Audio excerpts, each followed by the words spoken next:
So I just came out of a dream that was very intense.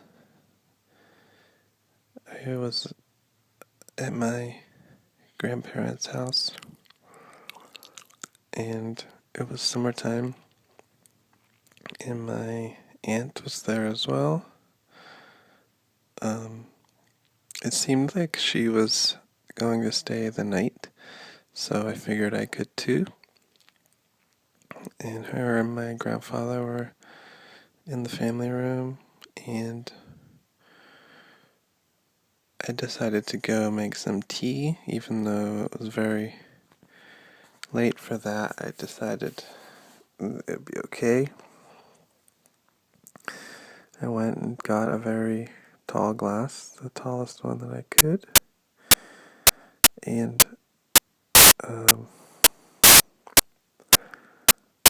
when I went into the kitchen, I heard my grandma calling for me or saying something about the tea or something. The only problem with that is she is no longer living. And I was confused, and I think maybe I heard them say something about how they heard it too or whatever. But I looked around the corner back into the room, and we didn't just hear it, we saw her sitting on the chair. But it just seemed as though she was still alive. And I went back in the room, and I sat on the ground at the foot of the chair below her, began to talk with her, and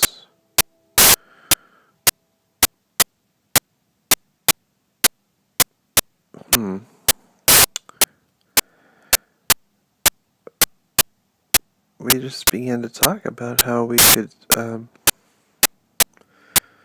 perceive each other, and it seemed as though in the dream, almost as though her body had still been there.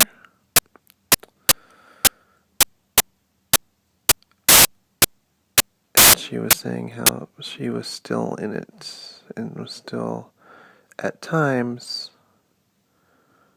conscious of what was going on around it. It's strange to think of, but in the dream it wasn't that strange, I suppose, as though her body had been preserved and was still there, and we assumed, of course, that she was not literally with us and conscious like that. But she, suddenly was animated and said that she was, from time to time, aware of what was going on in the room. So I thought, that's pretty amazing and beautiful, but at the same time, she might be trapped. She might be unable to leave her body. So I told her, I got very teary-eyed when I said this, and I tried not to let the other people in the room be a factor to inhibit what I said or anything like that. And I told her, if you feel unable to move on, that I understand, because it must be very hard knowing that we're still here. But just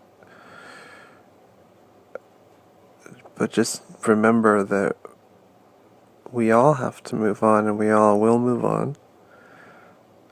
But I understand that it must be very scary to step forth into God, because that is the last thing. And yeah, I was shedding some tears as I told her that.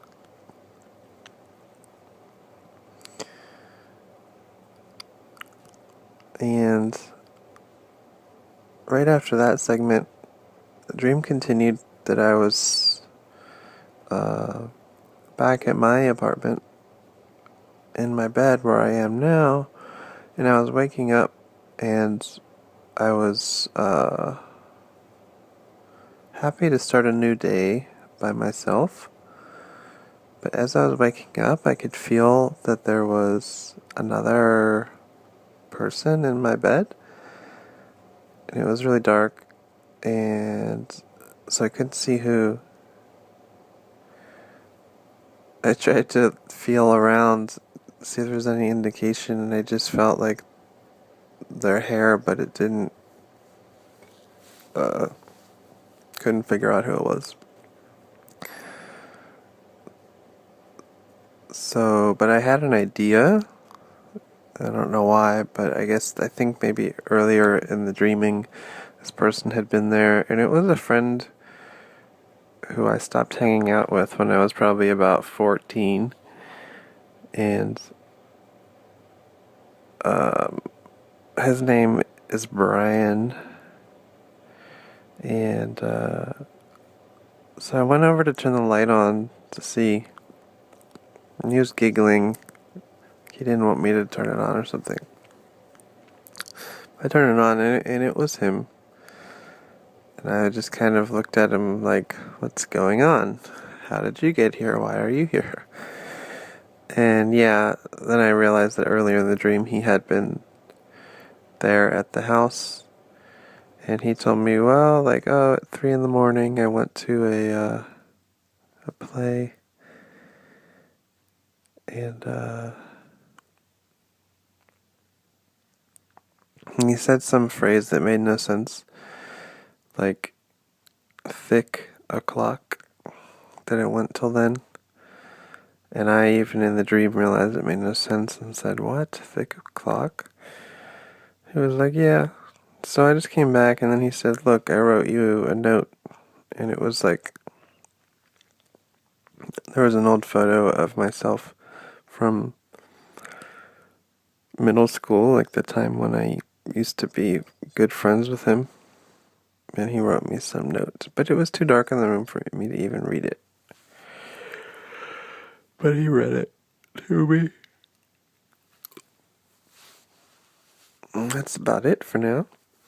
So, I'm gonna go back to sleep.